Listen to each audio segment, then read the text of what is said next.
सियावर रामचंद्र की जय। अयोध्या के समीप ही कौशल देश की कौशलपुरी में कौशल नाम के एक बड़े ही पुण्यशाली राजा राज करते थे। उनके एक सुंदर कन्या थी जिसका नाम कौशल्या था। जब वह विवाह के योग्य हुई तो उसके पिता ने दशरथ के साथ उसका विवाह करने का निश्चय किया। फिर सनातन विवाह के दिनांक निश्चय हुआ और लगन के लिए राजा दशरथ को बुलाने के लिए दूत भेजा गया।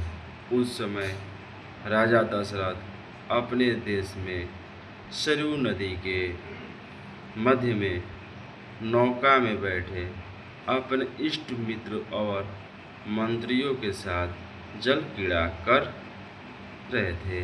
रात्रि का समय था। चारों ओर सैनिक खड़े थे। चार गण स्तुति कर रहे थे। रत्नों की दीपक से समस्त नौका जगमगा रही थी।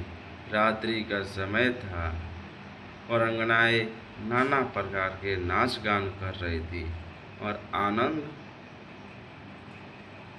हो रहा था।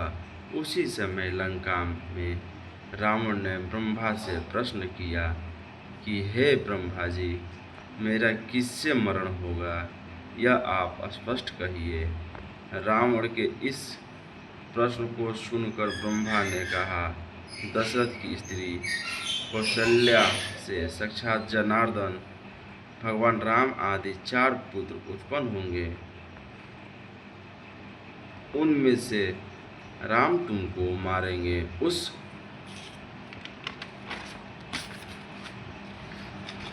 राजा दशरथ का कौशल राज अपनी कन्या से विवाह करना चाहते हैं।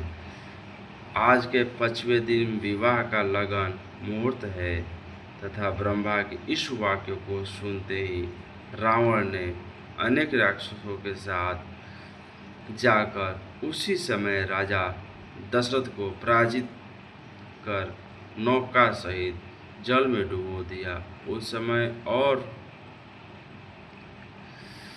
सब तो जल में डूबकर मर गए, परंतु राजा दशरथ और उनका सुमंत्र नामक मंत्री नौके को टुकड़ों पर बैठे सने सने जल प्रवाह के सहारे गंगा नदी में जा मिले। फिर वहां से सुरक्षा जीतते हुए ही समुद्र में जा मिले।